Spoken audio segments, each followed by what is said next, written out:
Hey, everybody. Good morning. Happy Monday. Happy mid April.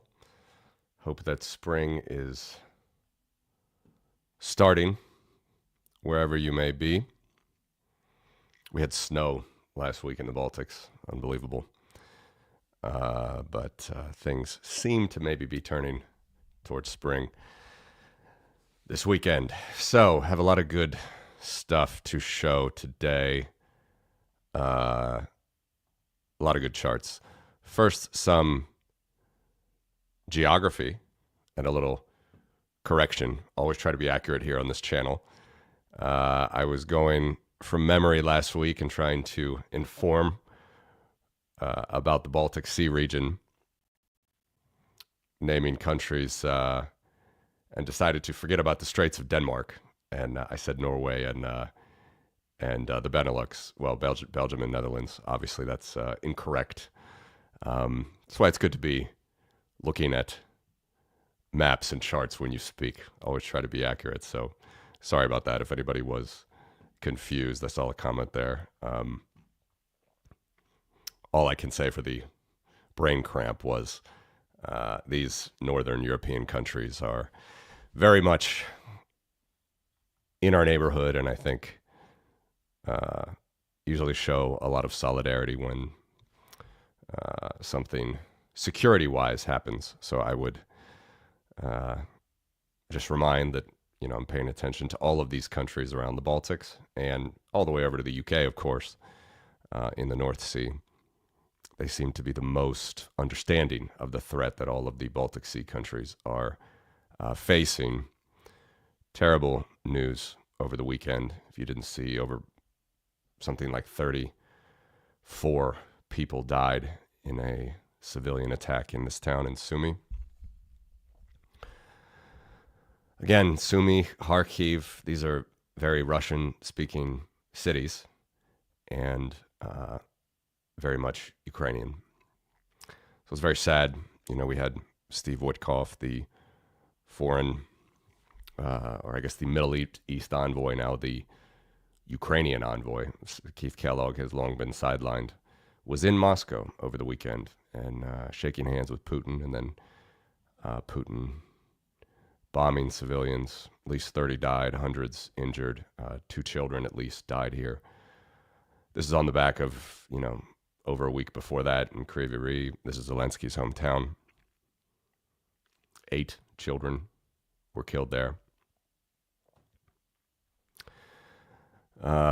So it remains heavy for us, and the Russians are all the while threatening a new offensive into this area, which, again, Russian-speaking areas, very much Ukrainian bulwarks against aggression.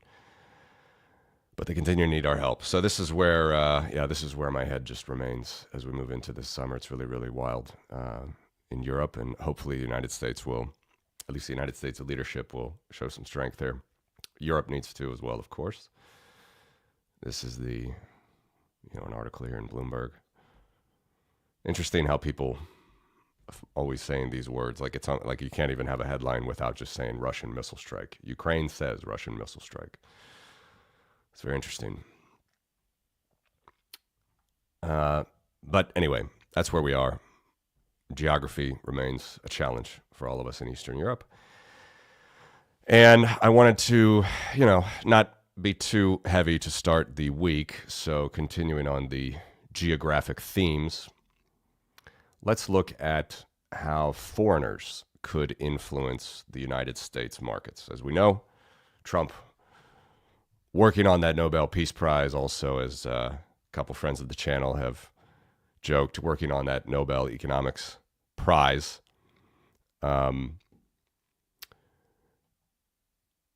Let's see the foreign influence in the U.S. markets. Okay, so this is very, unfortunately, I like to get more data, but I don't have much here. This one's from Siblis Research, just annual movements in the total market cap of U.S. stocks, okay? The end of last year, 62 trillion, NASDAQ, New York Exchange, OTC, $62 trillion in market cap. And this is as of last week, end of week I believe it was April 10th.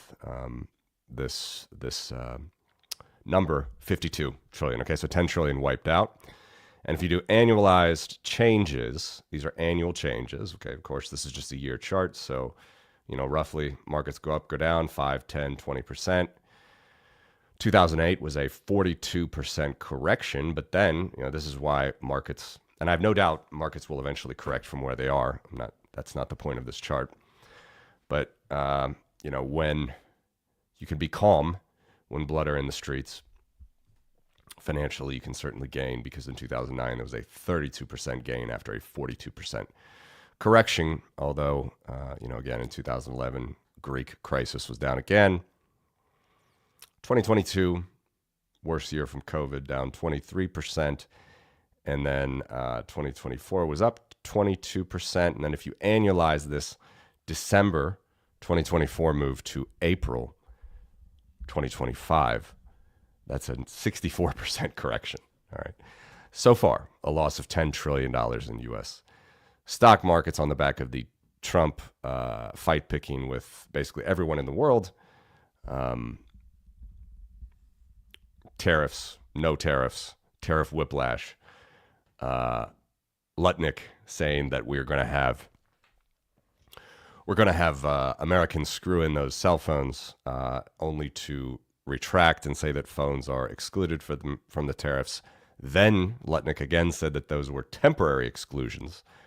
And then people from the White House countered him and said that was incorrect.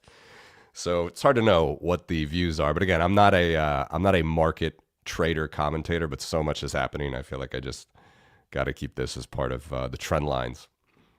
So that's the stock market. Now let's go a little bit deeper here on valuations of U.S. financial assets. Okay, so when I say U.S. financial assets, it basically means two things: stocks and bonds. All right, that's stocks are equity, bonds are debt. And we say a financial asset, usually it means something that is, if you think of the blockchain world, it's something that's tokenized, okay, securitized. It's something where no matter what you have, if you have let's take this off. Let's go here. If you have a piece of real estate and then the bank has a loan out to you, okay, so the bank's loan to you is an asset for the bank, it's a liability to you. But then the bank decides to financialize that asset. You have what's called an asset-backed security or a mortgage-backed security. That was a big problem of 2008. Regardless, the whole idea there, when you start to tokenize assets, like a mortgage-backed security or a stablecoin, is a tokenization of a U.S. Treasury asset. Typically, Treasuries back the stablecoin, although they don't have to.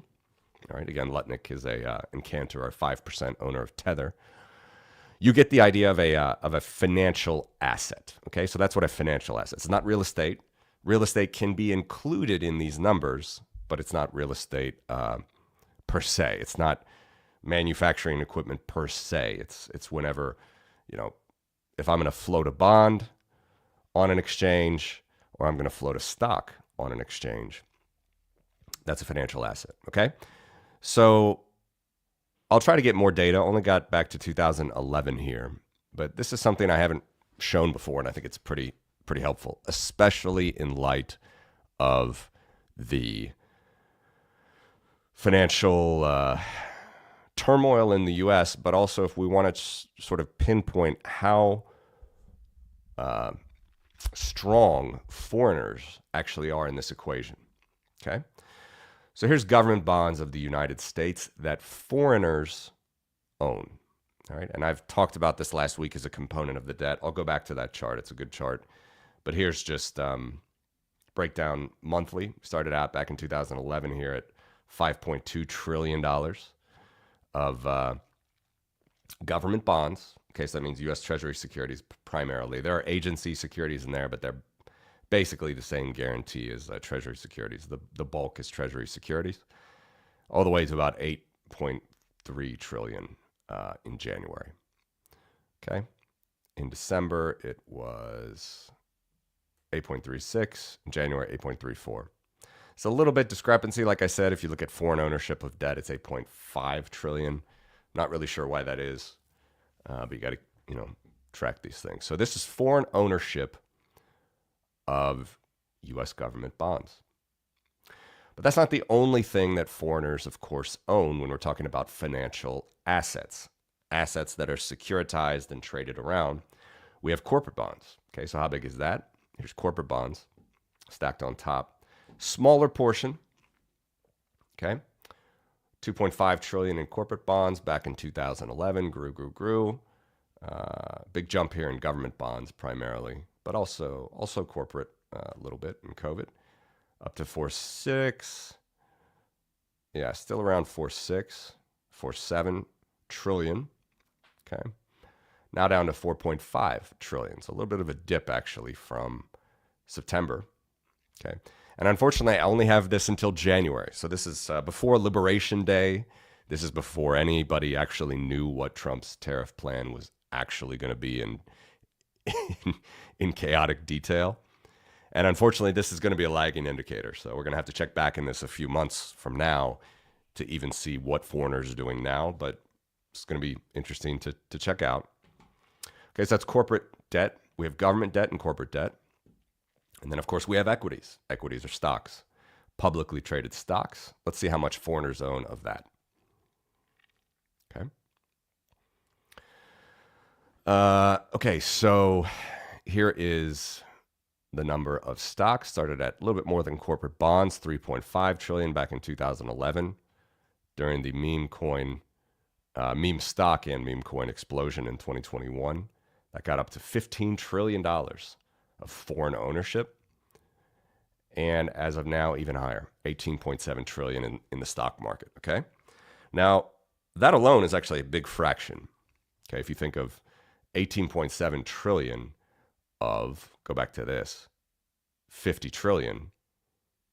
All right. You're at something like 2/5 or 40% of the market. Although that's going to actually fall because this is only a January number.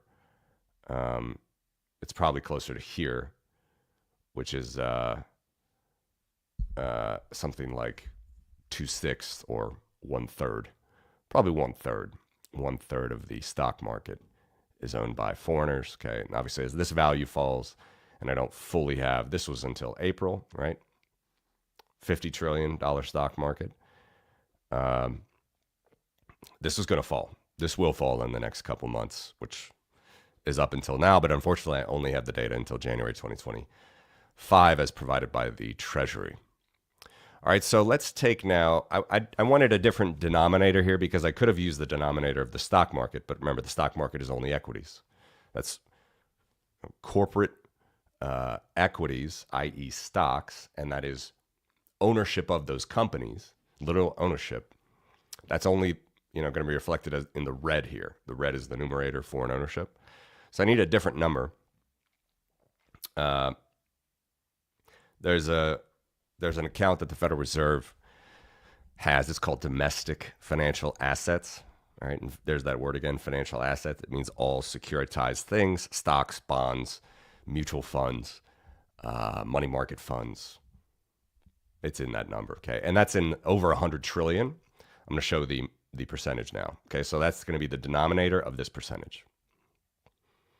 Okay, so again, I wish I could show more. I'll try to keep working on this. Seems I'm going to have to go back to the Treasury's paper statements. Even it seems that this level of detail is not digitized before 2011. I'm not sure, but this is what I have. 15% foreign ownership in all of these things: government bonds, corporate equities, stocks. 15% in 2011. Big number here in 2021. All the trading, people staying at home, 20%. Fell back down a little bit during after the Jackson Hole speech, rising interest rates. But actually, stocks have screamed again here, and especially on the back of, Trump was elected here. Actually, was a local top here at 22%. And that's where we are, January. Again, before this is unfortunately all I have, but I do suspect this to go down. The number, obviously, it's over. Actually, I don't have that number handy. Just give me a second. I'll pull it up. It's something like 130 trillion. Just give me a second. This is the total financial assets in America as reported by the Federal Reserve. And the latest is, just give me a second. I'm pulling it up. 144 trillion. Okay. And it rises too. So I'm not showing you the denominator, but it's obviously as the foreign ownership in total financial assets increases, total financial assets are also increasing. But according to this black line, which is going to regulate it for us, foreigners are growing their share in U.S. stocks and bonds quicker than Americans. Okay. So we were at 15%, now we're at 22%. So it's very interesting, I think. This will be a number over the next few weeks and months, really months, because it's kind of a slow-moving indicator, unfortunately, of how trustful foreigners actually are in the U.S. You know, talk is cheap, but seeing, and I'm not saying it's going to be one way or the other. I don't know. I suspect it's going to be stagnant at these percentages or maybe go down, but I don't know for sure. And this is another way of sort of backing into that dollar strength or dollar hegemony, seeing if foreigners actually want to own U.S. assets. So at the moment, every 1 in 5 assets that are securitized by Americans, whether stocks, whether bonds, whether the government is doing it, is owned by foreigners.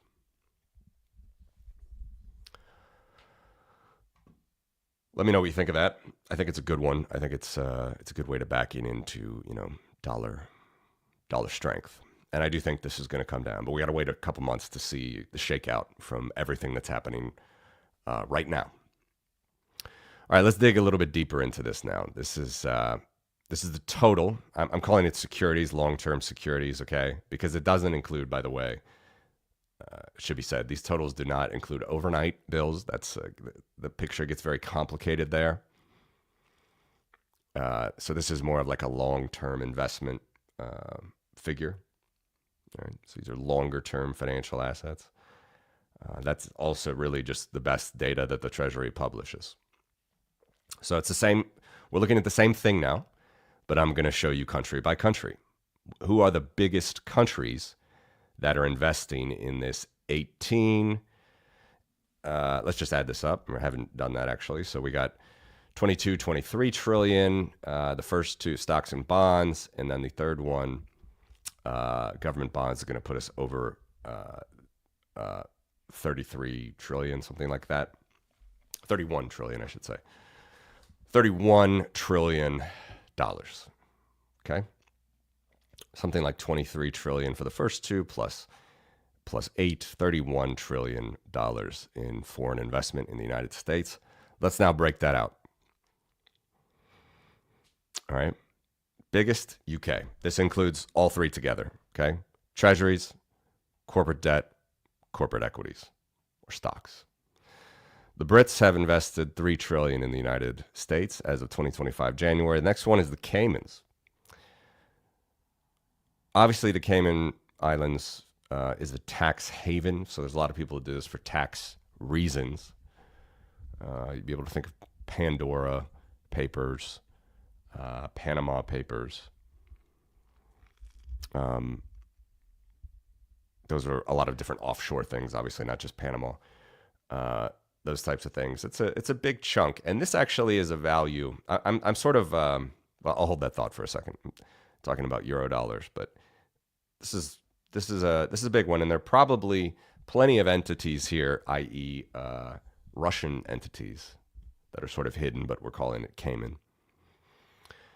Canada's next, 2.6 trillion. Japan, 2.6 trillion.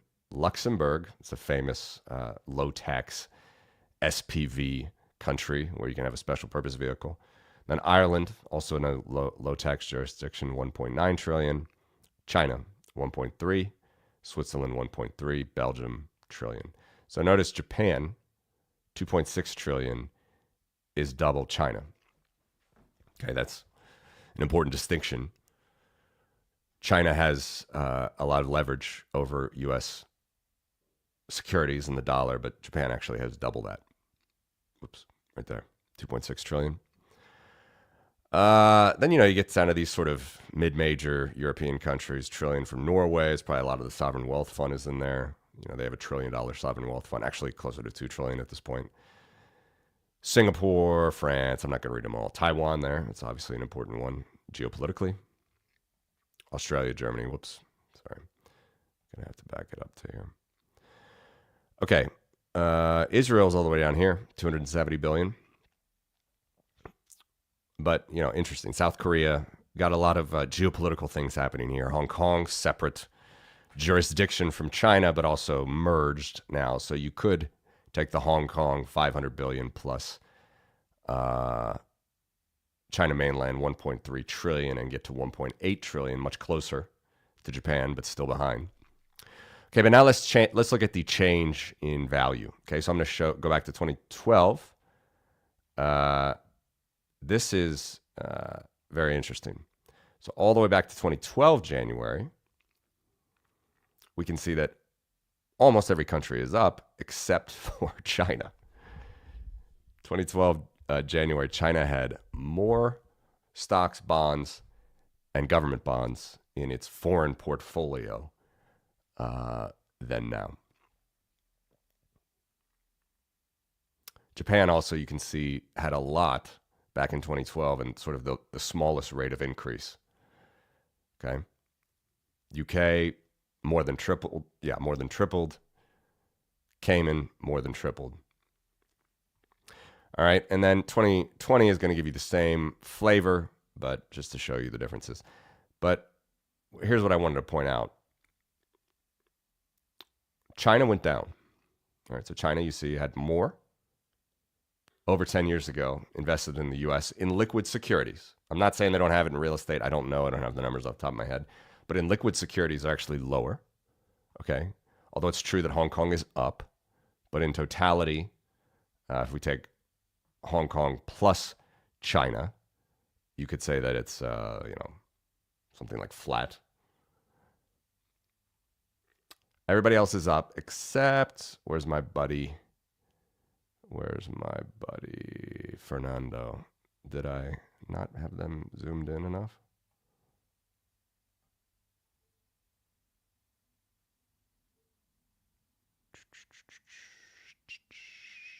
There it is.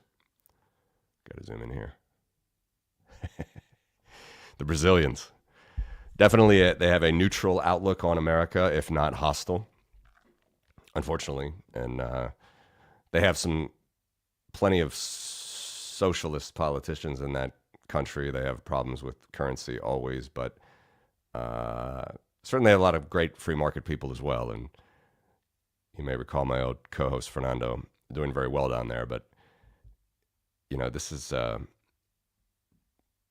unfortunate for America. It's a little bit of a warning sign, right? Because Brazil is certainly in America's sphere of influence, if you want to use that word. They're in the American Western Hemisphere. And they've gone down, about flat from 12 years ago, but down from 2020. This is total ownership of that country in government bonds, and corporate equities.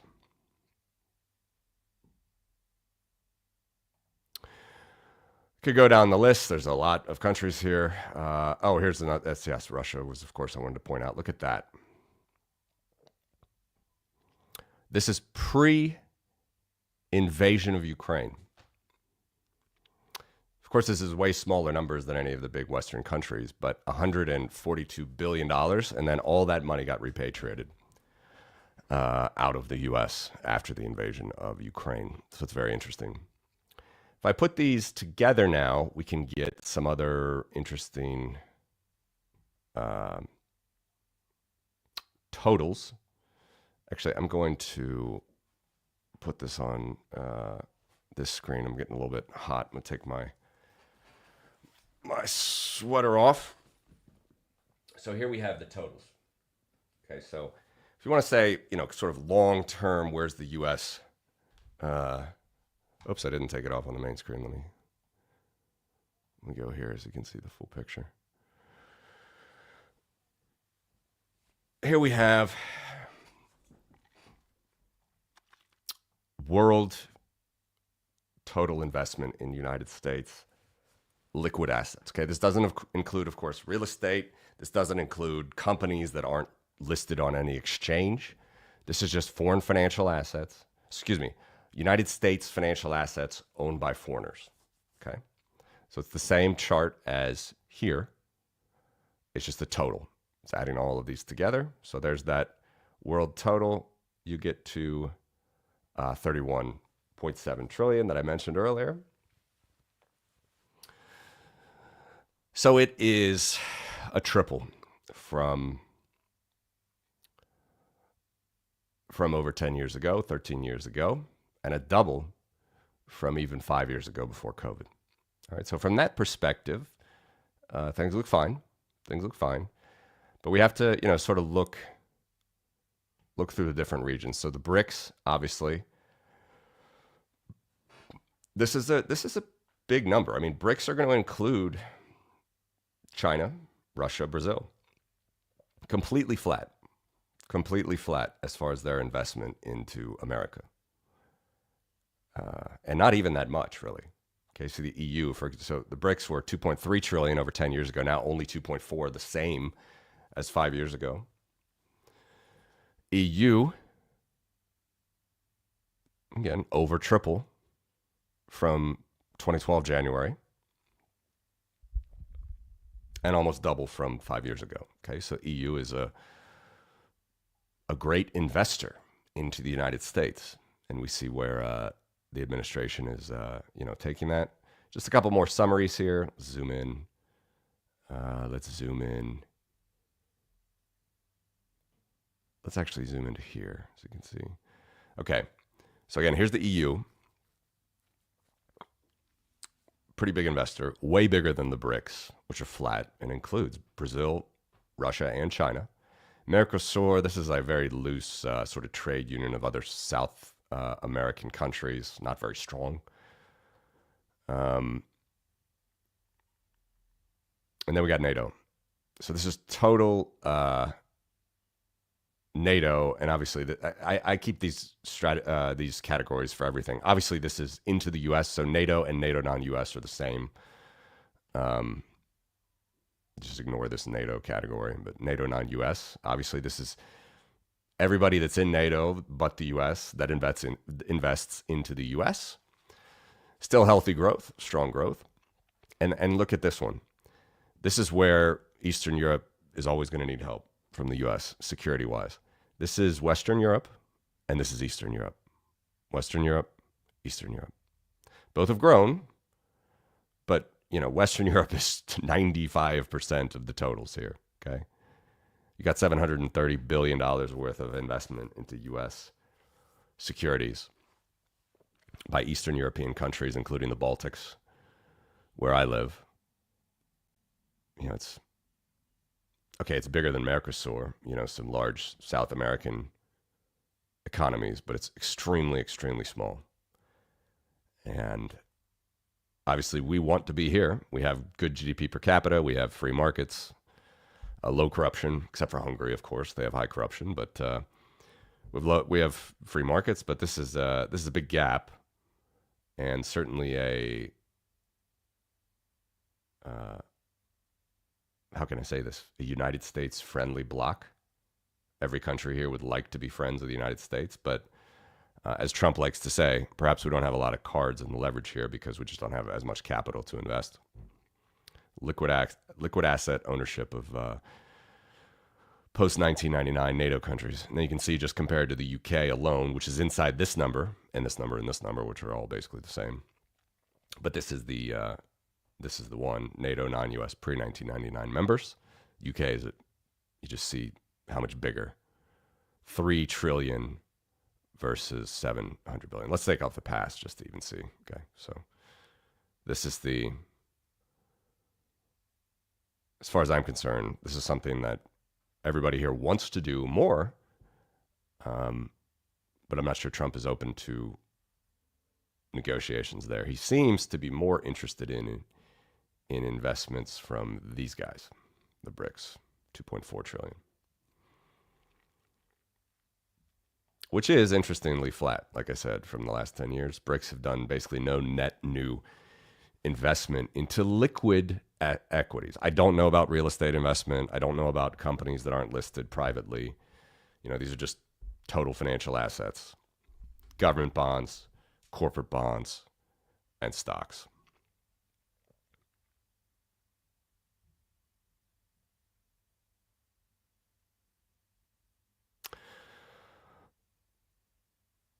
All right.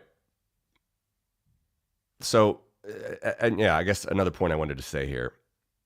Think about, sorry, let me put myself back on here, don't I? Think about the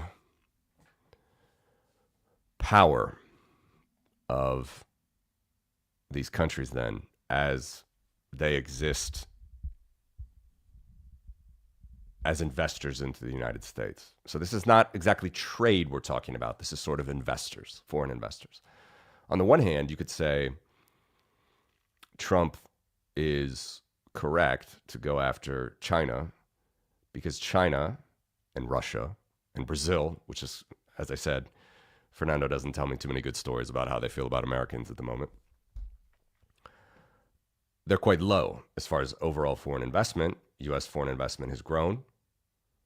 All right, so the trend is fine. U.S. is doing well in the eyes of foreign investors.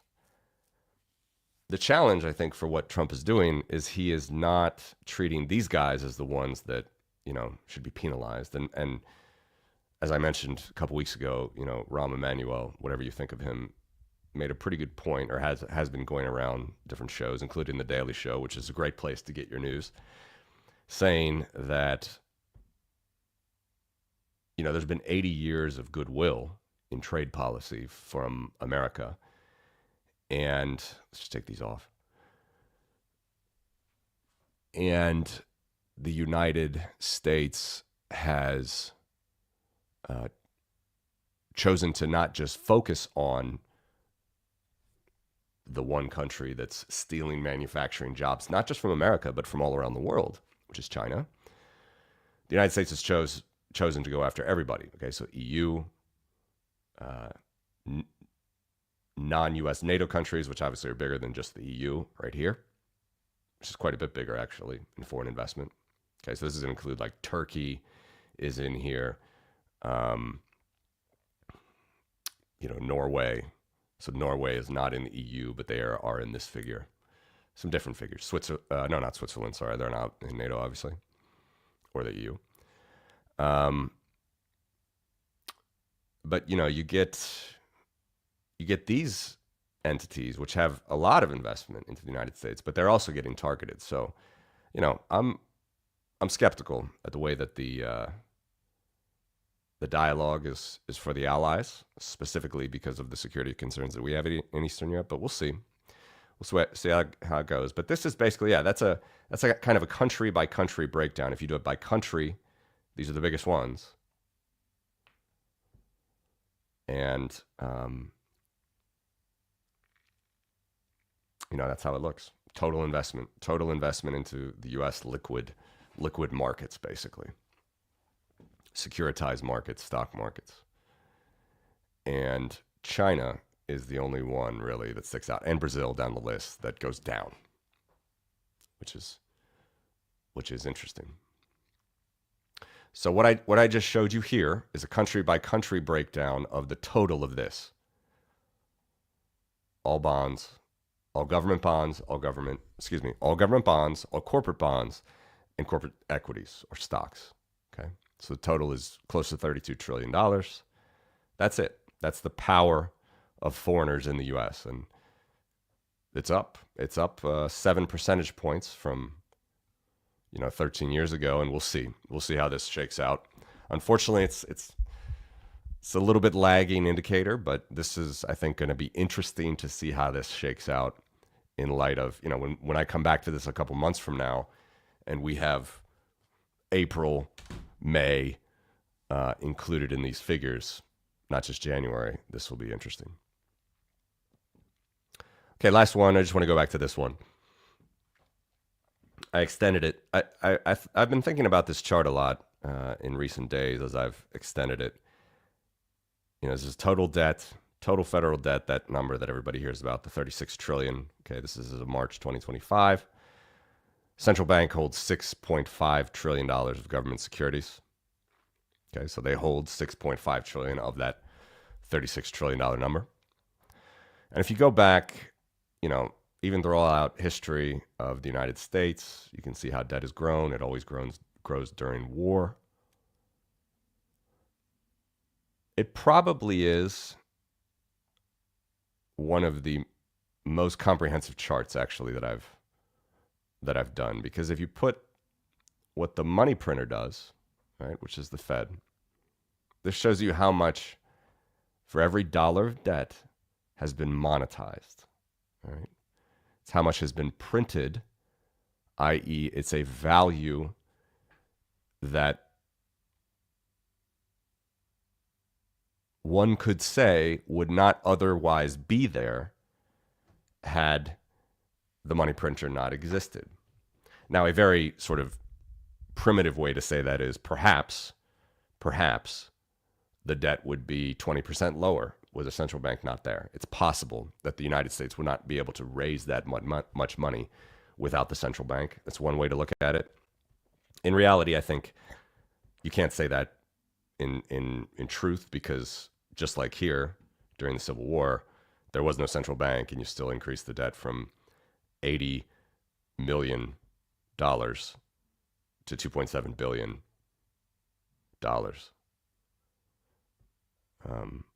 And Lincoln, as I've said before, was certainly had some authoritarian policies to get companies and banks to buy the debt. All banks had to have some government bonds. That was a National Banking Act statute, which is not a good statute, but that's what he had. But the point is, you can have companies buy debt and not the central bank buy debt. You can have individuals buy debt and not the central bank buy debt. But the presence of the central bank creates an artificial floor on the demand for those bonds. If that floor wasn't there, it's possible that the bond price would skyrocket more than it is now, for example.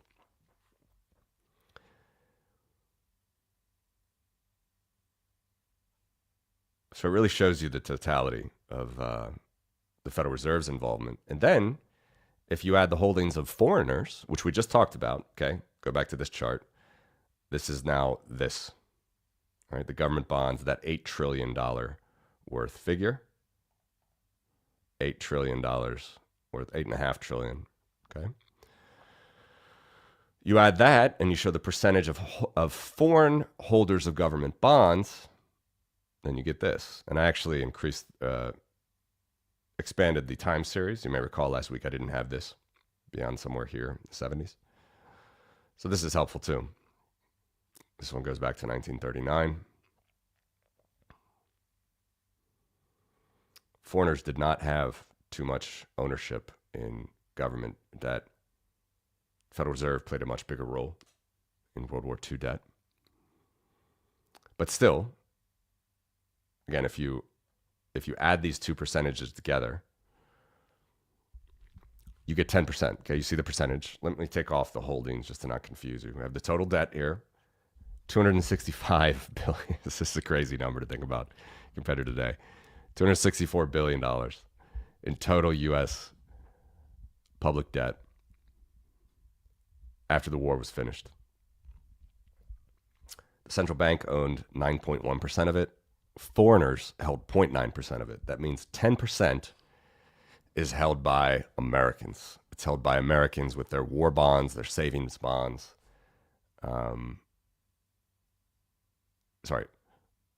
Did I say that correctly?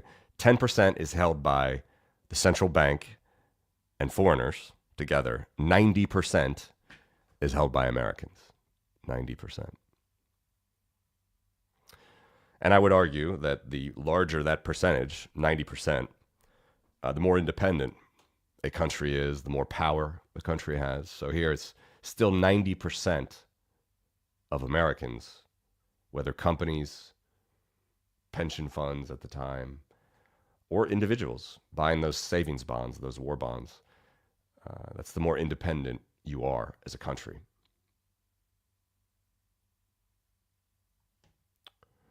Whereas if you take that to here, and I know I did this percentage before, but it's helpful just to see. So let's go somewhere here. And this is not stacked, so you have to do the addition, but I like it that way for now. So, here you're at something like 51%. 51.6% is the central bank and foreigners. That means less than 50% of the debt is held by Americans in July 2012. Yes, I know the central bank is an American entity, but I mean outside of the money print, right? It's like genuine interest by Americans to hold American debt, less than 50% here. Let's look at here. Same. Now we're up to 58%. Exactly, 58%, 23.4% plus 34.6%. Here in 2015, 58% is a non-central bank, non-foreigner holding the debt. Sorry, I keep inverting them. 58% is central bank and foreigner holding together. 58%, that means something like 42% of the debt is only held by Americans at this point.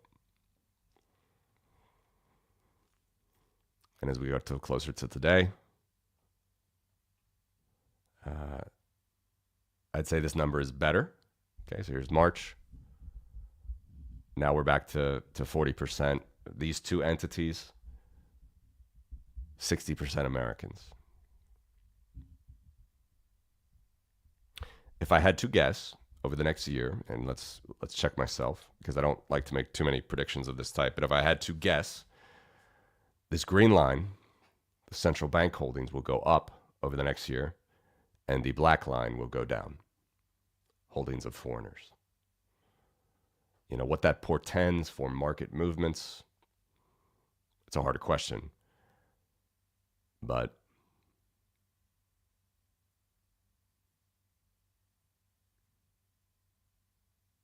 Ray Dalio was on Meet the Press yesterday.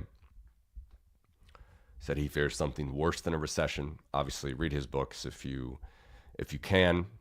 Principles is good, but more of his historical books, talking about the Spanish, the Dutch, the Brits, and the Americans, the large naval trading and pillaging empires.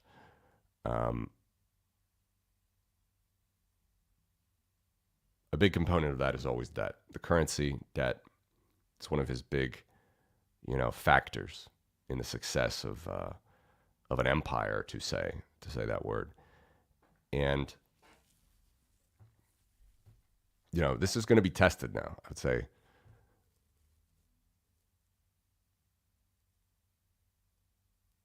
I'm never a doom and gloomer. I think Americans are resilient and strong and have, in some ways, deserve the leadership positions in the world that they've had over the last 80 years.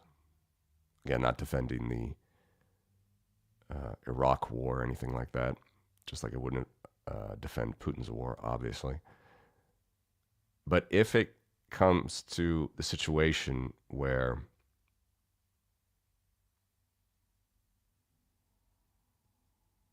this was after a very rough period, okay? This was like, let me try to get this without showing the tooltip.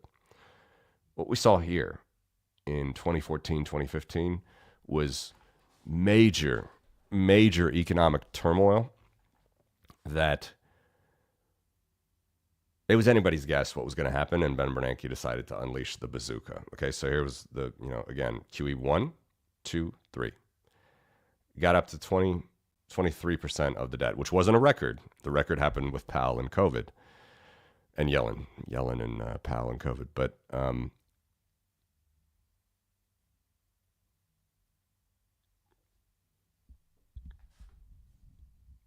it's actually unbelievable to look at the federal debt was only 18 trillion back in 2014, the Obama years. But the Federal Reserve monetized 23% of that. Okay.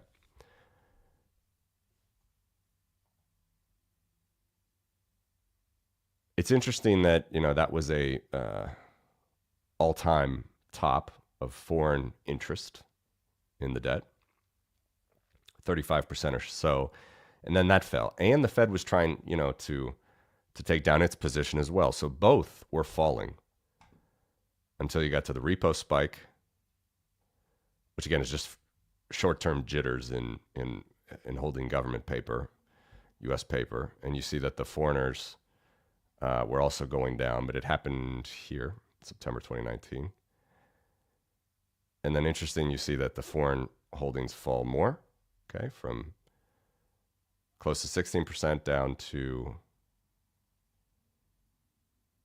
that's already going up.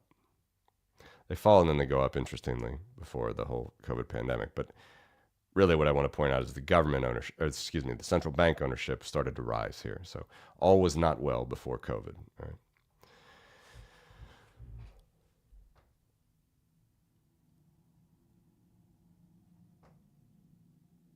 As I said last week, these are guidelines to see where we could go. It doesn't mean that they hold.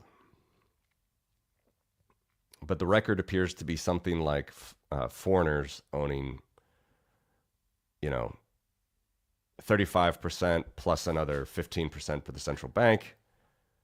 That's 50-50. I mean, central bank and foreigners versus Americans. And then at periods, even here we can get, over 50. This is 54%.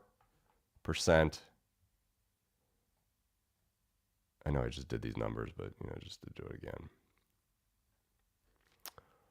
Again, 54. You're getting, anywhere you get close to 60% holdings, the central bank and foreigners together, that's a rough patch. That's a rough patch. Doesn't mean we can't go back there, and I think that we will. It will be interesting to see what the world looks like when that happens.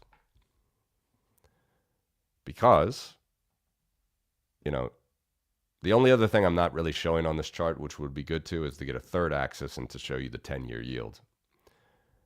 The yield on those government bonds of the main benchmark 10-year rate during this time. Okay. Because this is what we talked about all last week. This is the X factor. Trump was not able to bullshit his way through this rising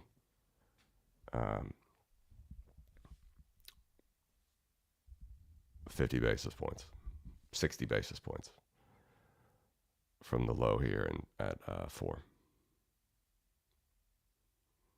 Just around Liberation Day.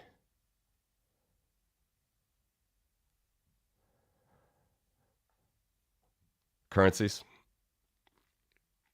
Remember, if you're negative here, you're actually better against the dollar. So this is, am I on a month? Yeah, this is a month view. Everybody is better against the dollar except for China here. The question is how long that lasts. I'm not signaling any alarm here. This is just interesting. Everybody's better than the dollar. You go to 3 months. Okay, everybody but well, actually everybody's negative. So everybody's better than the dollar here.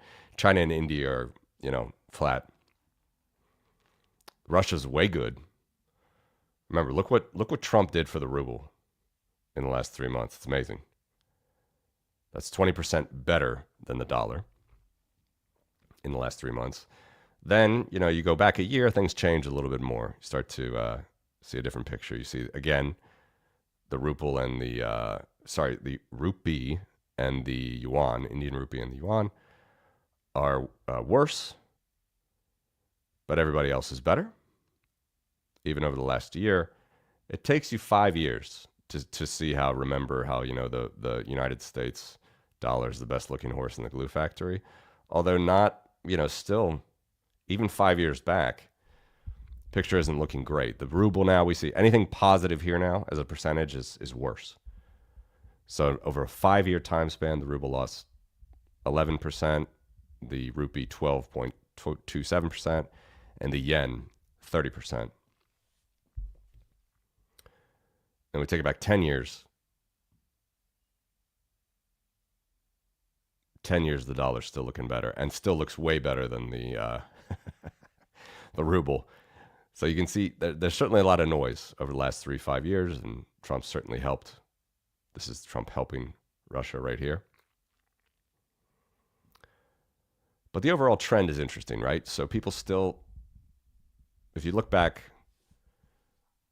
obviously this goes back to 1980 for most currencies. So this is, a 40-year chart now. I wish I could zoom in on these like my own chart. I'll have to make this myself. But the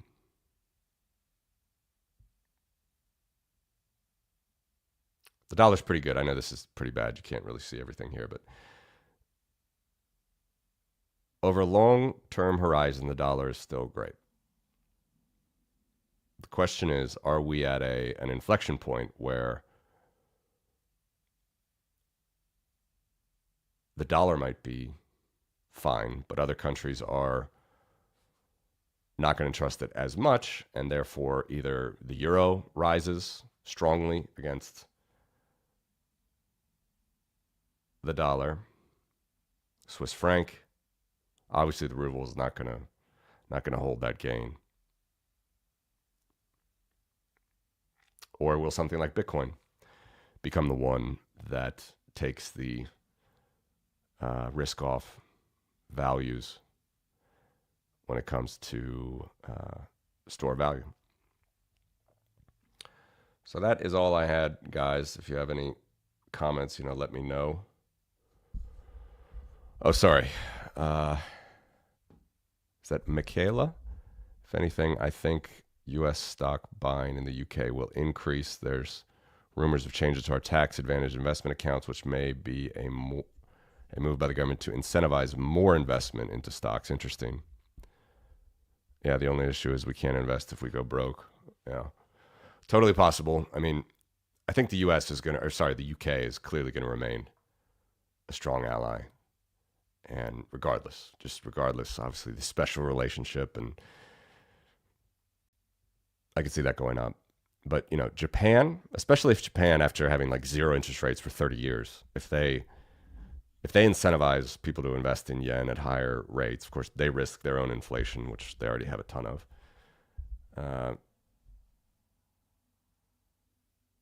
That could go down in Japan. I think China for sure goes down or stays flat, and then Brazil and Russia. They just don't improve. It's also interesting, you can think of Trump's gold card, his gold card strategy is sort of here, I think. Plenty of oligarchs, plenty of whatever they're, Russians, Saudis, I imagine there's a lot of vehicles in here, in Cayman. And that increases itself. So maybe Trump thinks that's enough.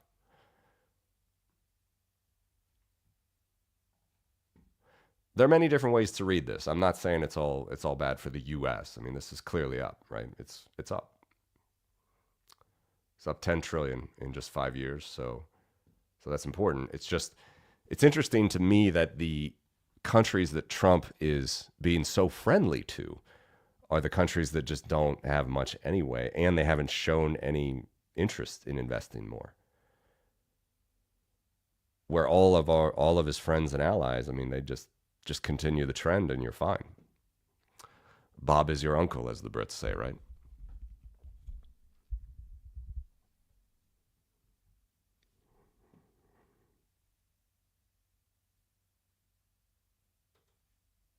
CIS is a all former Russian states, but the Baltic states. Actually, for some reason, there is a number there. It's so small, 5 billion and 9 billion. It's really a useless grouping. I shouldn't even put them in there.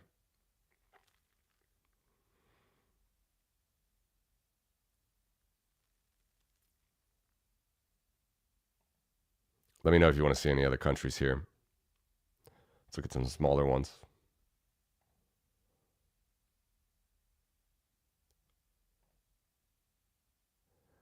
If you see any where the light green is smaller than the dark green, it's just, so Kazakhstan, right? It's a Eurasian Union country. Venezuela, not surprising, quite interesting. They get a lot of money from Russia, by the way. From Chavez to Maduro, they have been a Russian client state. But still not a big one, not a threat to the U.S. primacy. Greece, interestingly, down.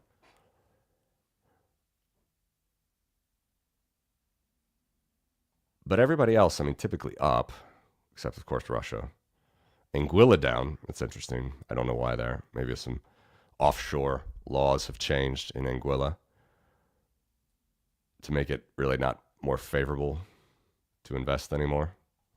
Went from 18 billion 13 years ago to only $1 billion now.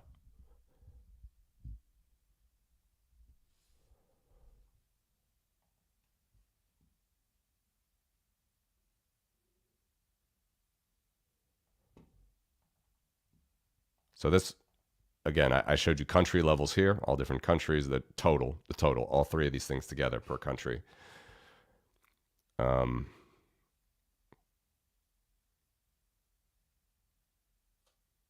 This value can go up, but the total U.S. financial assets can also go up, which, like I said, is 140 trillion, 144 trillion. Okay. So this denominator could, the interesting thing is the relationship, the percentage here. And I really do think this could come down a lot.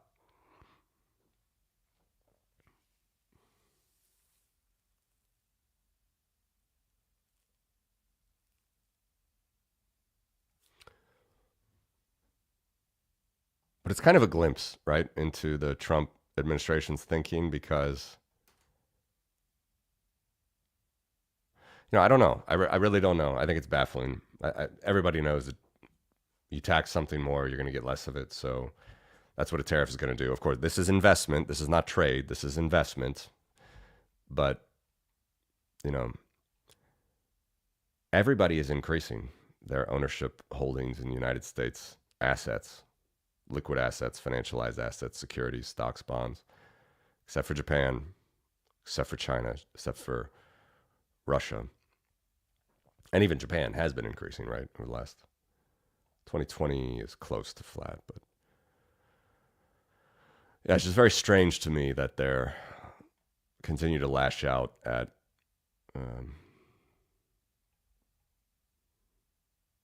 their enemies.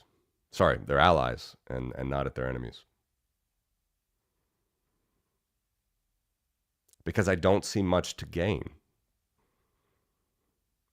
Unless, of course, the theory is, and John Bolton has talked about this, many people, that it's just Trump believes that his family can enrich themselves. Let's go down to Saudi Arabia. Obviously, there's a big one. Where is it?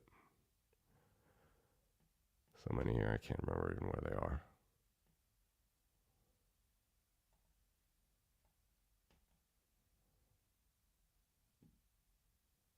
Is it down here? Might not be.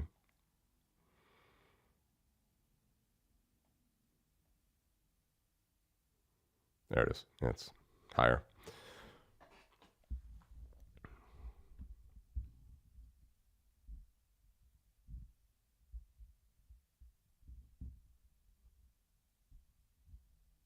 Maybe that's an emboldening factor. He sees that the investment has increased over the last 10 years, and that will continue to increase. Yeah. Yeah, loves to see Luxembourg up there. If you want to talk about asymmetrical greatness in standard of living, go to Luxembourg. I mean, everything is just off the charts there. GDP per capita, investment per capita. Luxembourg is the spot. This is absolutely tax advantageous things. And the Caymans, of course, as well, the famous offshore. There's probably a lot of Russian money in here, probably a lot of Saudi money in here.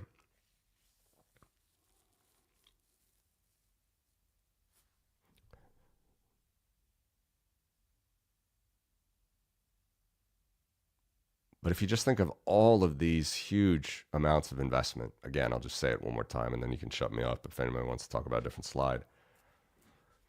I don't see it. I mean, look how small of an investment the BRICS countries are. And again, flat over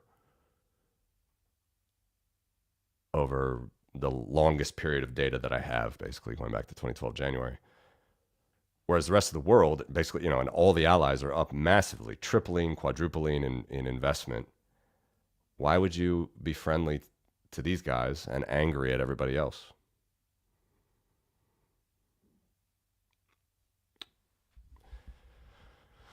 A lot of different good one-liners. Was the art of the steal versus the art of the deal. There's also there's a good one about trade. I forget it, but if you have any of the one-liners, let me know. Here's a good one from MC. Don't attribute to malice what can be adequately explained by stupidity.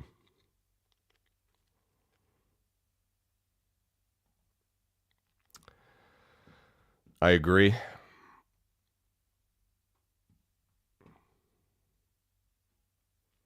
Let me know if you guys want to look at any other stocks or bonds. But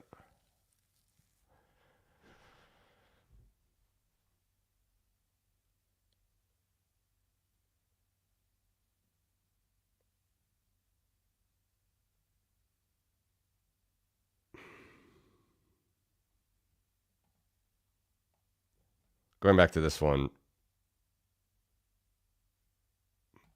the central bank's going to do something at some point. I don't know if it's going to be an abrupt turnaround like it was here in September 2019.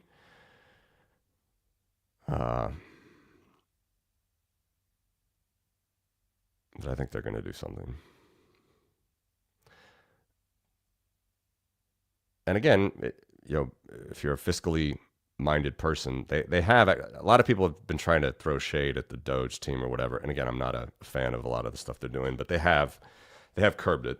I mean, it's a very simple way of looking at this. The debt is a sum of all deficits. Okay, so if the debt is not rising, that means there are not really deficits.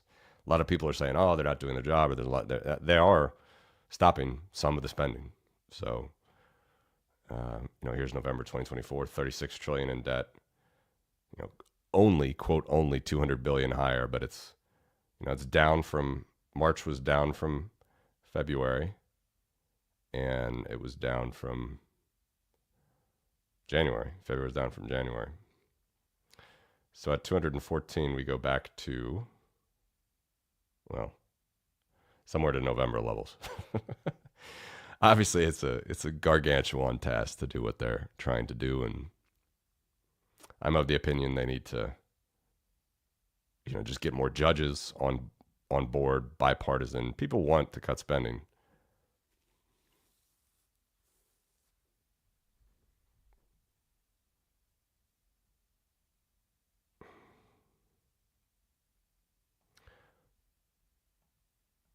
If you look at it here as well, let's take off the debt.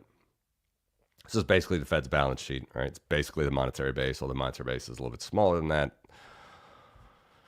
Don't need to get into that, but the total balance sheet never hit 9 trillion here. That was their voodoo number. Never hit it, but this is just the securities that they own. That's why I'm using it as the numerator in my formula for this, right? It's the holdings of the central bank has of government bonds. I mean, you just look at it, and yeah, they've been cutting. They've been, even during the Silicon Valley hiccup here in early 2023, they kept cutting through or letting the bonds roll off their books.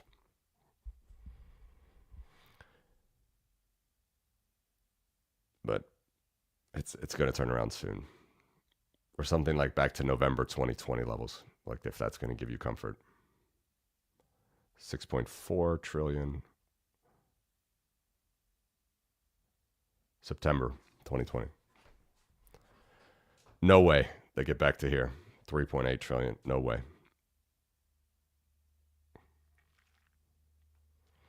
Especially if foreigners keep becoming a smaller proportion of this pie.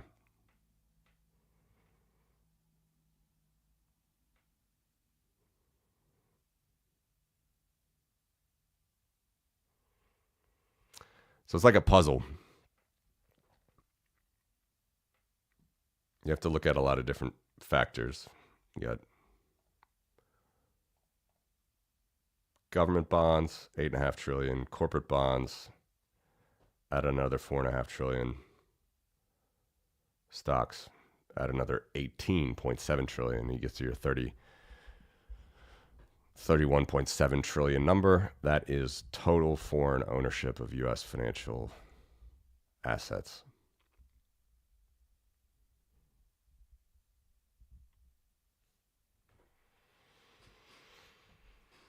That's about all I had for this Monday, guys. Let me know if you want me to show you any more charts.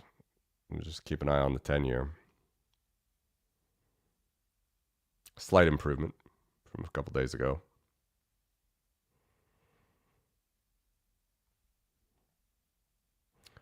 Eurobond's down there too. That's another interesting thing I meant to mention. I need to do more analysis like this with Europe.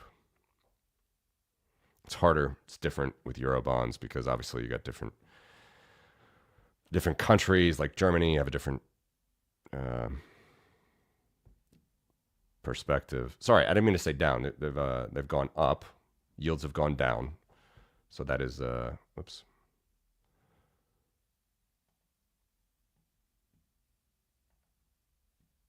Let's do here. Okay. Definitely more interest in German bonds.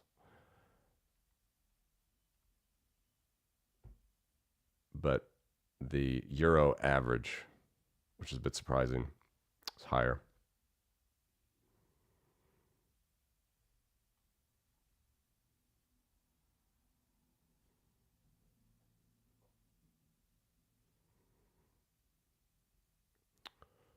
Where are the... I don't like how they changed the...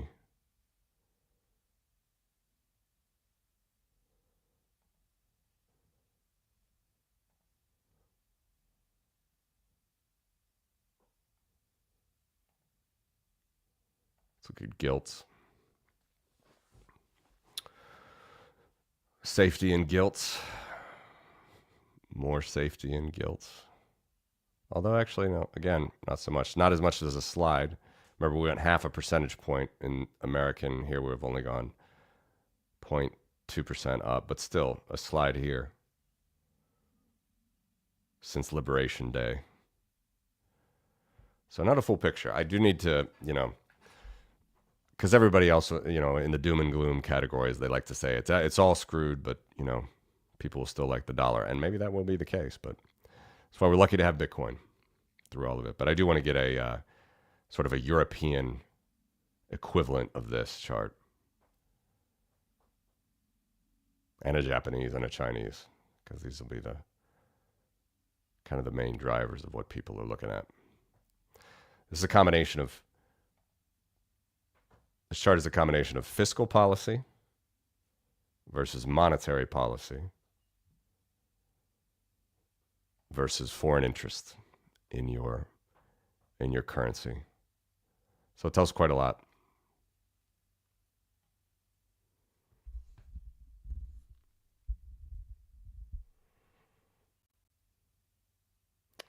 Yao says, what do the bond 10-year rates mean for the U.S. banking system and their significant assets related to those bonds? Bank runs, no bank runs. Well, if the yield rises, that means the price falls. And the question is just how long they can sustain it, right? Trump thought he could sort of BS his way through Liberation Day. This is the scariest chart for Scott Bessent right here. Is originally sort of that first day after Liberation Day, the yields compressed. That means the price was rising. They move in inverse directions. But then they started to slide, and they're still sliding. Nobody wants to see this. Of course, nobody knows the breaking point, but that's also why I was trying to bring up this chart. Well, it's really this chart, right? It just comes back to here.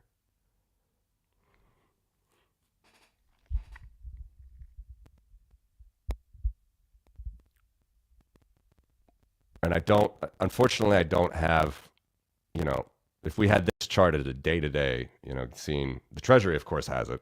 That's why Bessent is getting involved now in trade after saying he had nothing to do with the trade, the original tariff calculation.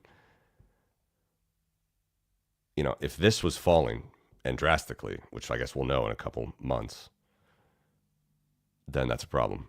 Because if there's less foreign ownership in the U.S. bond market, then the price will rise. And, what will trigger a bank run? I have no idea. It's not something on this chart, but it will. This is kind of like, a canary in the coal mine. If this really goes down, then that slack is going to have to be picked up by American investors or the central bank, which is also a pretty low number. And the point I was making last week, which is very much still holds, is that there is ammo in the chamber. I mean, the central bank can theoretically go back up to this percentage, 28% of the U.S. debt market.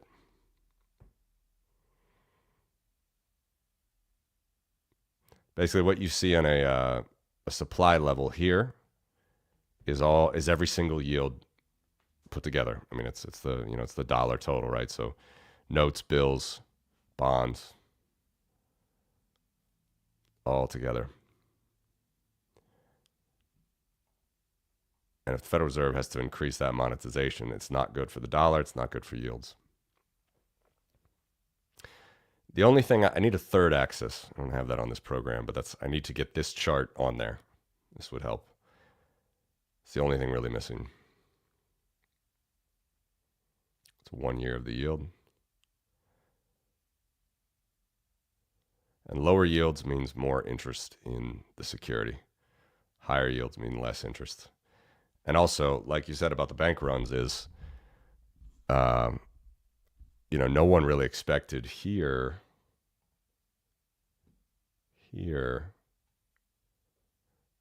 that Silicon Valley Bank would blow up.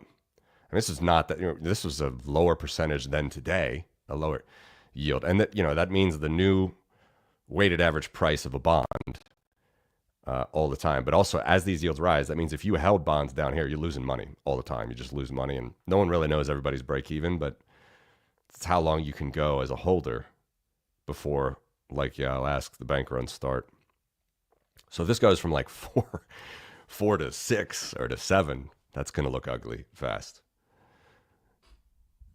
MC says, will be interesting to see what U.S. government does next now that they have carved out cars, tech, chips from tariffs, especially considering smartphones and computers are the largest export to the U.S., 22%. Yeah. But didn't you see, correct me if I'm wrong, but I heard over the weekend we saw Lutnick say that that's only a temporary pause on those computers, electronics, and then that was walked back itself by the administration. So again, they're just like, the maestros in their coordination here, but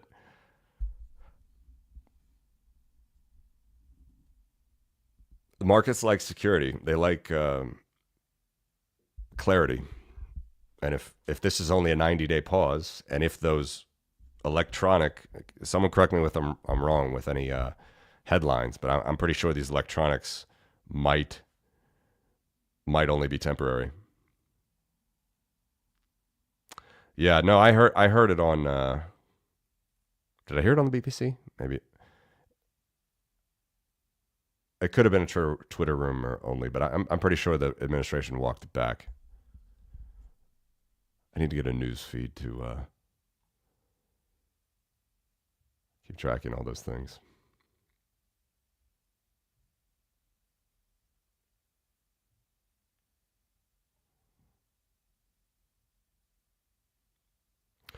The good thing,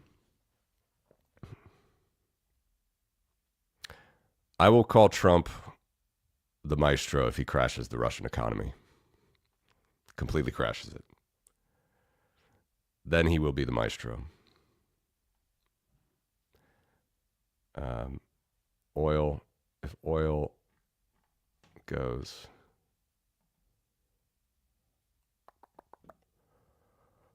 that's not what I want. I need a different list. Why can't I find it? Commodities.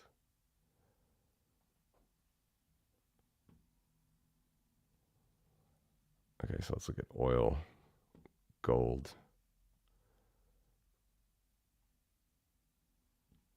Let's just look at these for now. So this is Brent. It's the best oil because you got to go across the seas. It's better than WTI.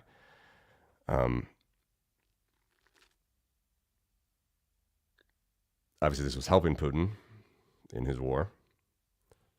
He unleashed his war right here as oil was on the ascendancy. Remember, oil is like a third, at least a third, of the government budget in Russia. So that's now down over the course of a year, down 30%, more than that over 2-3 years.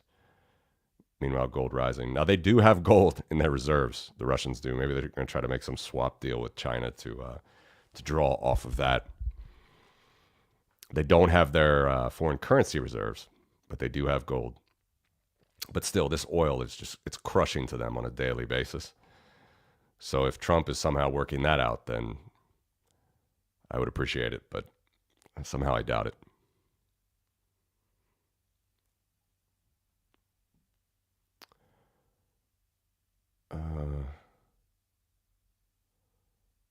Let's see what else we got.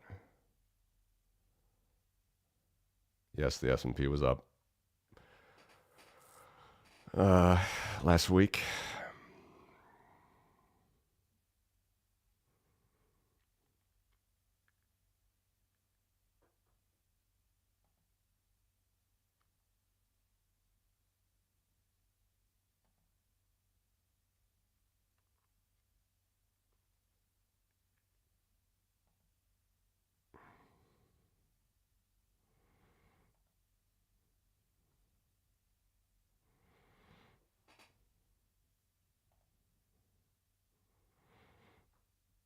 So this is interesting. Macron was, making nuclear assurances to Europe around here after the Zelensky disaster in the White House. And actually, yields climbed. Bad sign for France. Now they're coming back down amidst the Trump tariffs. I know it's hard to see through a lot of these numbers, and I don't want to get too voodoo on them myself because I really am not that kind of an investor. As you know, we like the Bitcoin trends and find safety in those. But somehow, to me, this does feel different. Because if we go back to the 10-year, and I can't tell you how many newsletters and podcasts I listen to myself, from really for me, it was the crisis that kind of dropped the scales from my eyes about as far as getting me more into the hard money assets and so on and so forth. But whatever, you're listening to all these people saying the dollar's going to hell, and it still did not go to hell. Remember, a decreasing yield is a rising price in bonds. It's rising interest in dollar-denominated sovereign government assets. And you could draw a line all the way down. And I remember some people correcting other people, just saying that is a trend. There's a trend line there. It was only COVID itself that changed the paradigm. So then the question is it going to be Trump himself that changes it further? And it's just sort of an inevitable push higher? Maybe.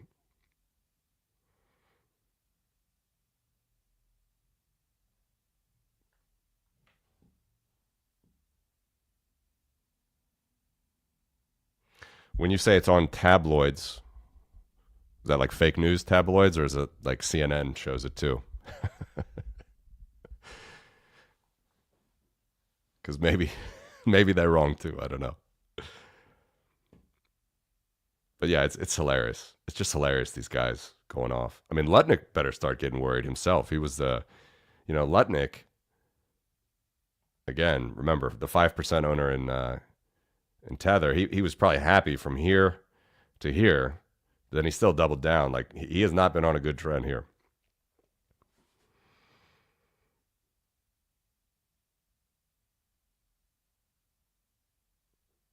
To me, it feels different.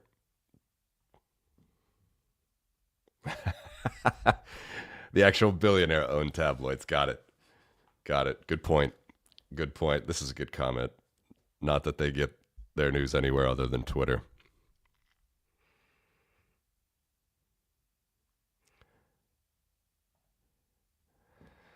Here's Yael. If the stablecoin bill gets passed in the next few weeks and signed by Trump, what do you think that does for the bond market? I don't. I don't think it's much. It's not enough. It's just not big enough. Stablecoins are 100 billion, right? What's Tether? Is Tether even over 100 at the moment?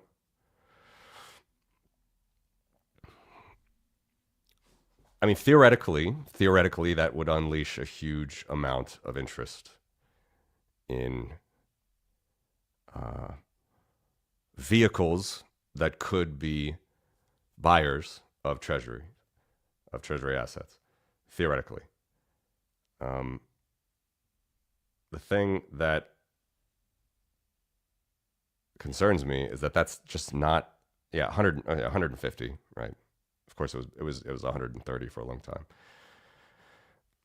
I don't see stable coins like people throwing out these numbers like 3 trillion, 4 trillion in stable coins. I think that's probably true over the long run, but I think that's true. I really think that's true in a declining dollar market. I mean, I see Bitcoin rising way more, way more. I mean, if stable coins are going to 3 trillion, Bitcoin is not staying under that. I just don't see it. I don't see the differentiator there. And especially with like the leadership of these stablecoin companies. I don't know anybody at Tether, and Tether's a great. I mean, it's the best business model in the world. That's for sure. But that's these grifts can only last so long, and I think I'm reading this as these guys think that they have a greater handle on all these assets than they really do.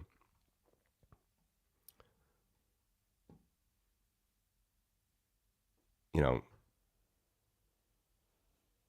if stablecoins are allowed as a new vehicle to hold, um,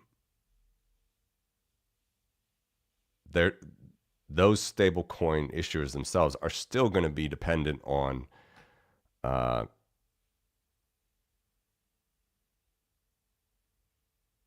the demand for people to hold those stable coins, but also the yield.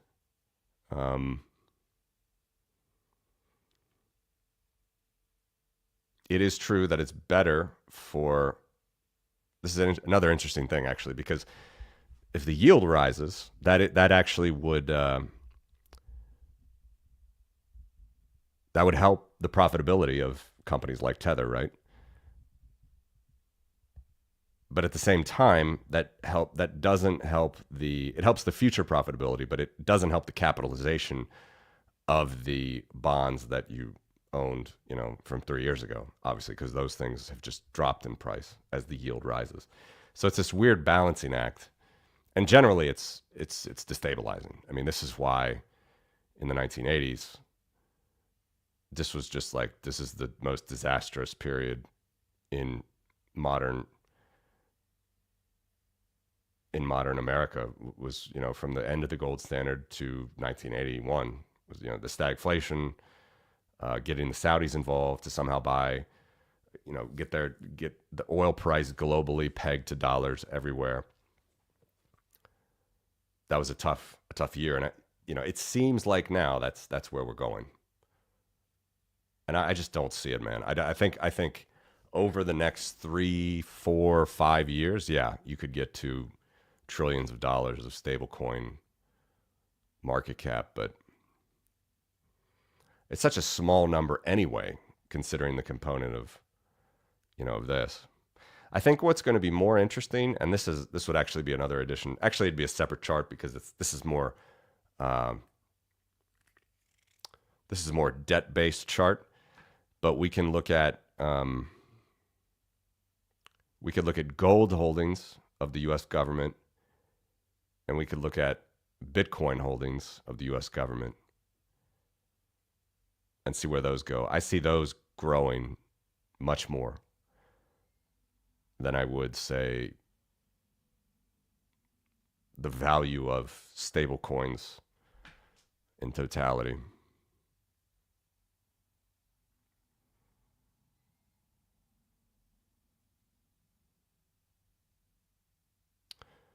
Like, let's go back to, so remember, rates were rising here. Okay, so this was the worst time, right? See this percentage, this is Vietnam ends. We're in the middle of the Nixon shock. Nixon shock is here. This was the worst time. Need to zoom in more. So the debt always increased, right? But even after the war ended, well, actually, it's precisely because the war ended and the Nixon shock was over here. So this is really when that Triffin dilemma started, is because people wanted the dollars. The United States went in more into debt.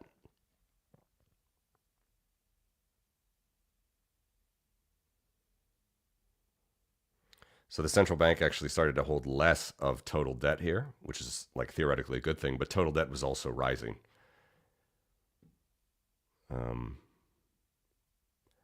They want to be in a position to either like a Clinton sort of crest, hold the debt off for a little bit, or even decrease the debt, but that seems like very, very unlikely. But if they could decrease the debt, interest rates rise, yeah, that would be generally appealing if you're a stablecoin company to earn more on because you don't pay that interest to your clients. Your clients just want the coin to trade it around and be stable. But you get the interest, and then you get the extra profit when you pay your fees. But you obviously got to be careful because your prior holdings are losing value. So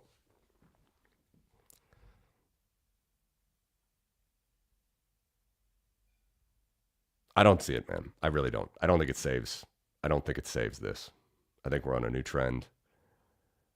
I think people are going to have to be very careful, especially if foreigners start to divest more. If this percentage comes down, this is a total percentage, right? So it's all three of these. But it could absolutely come down. Could hurt the dollar, could hurt the markets.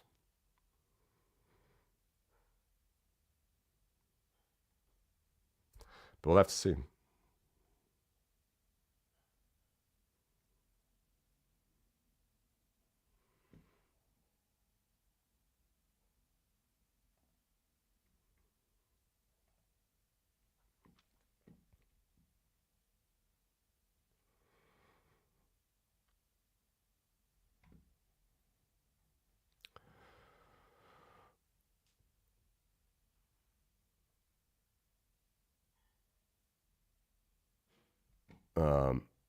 I'll try to get more data, like at least get monthly data would be helpful here. But this is interesting. Again, these are just yearly figures. Stock market cap. There's a $10 trillion drop from 2021 to 2022. And the same now in 4 months, 3.5 months.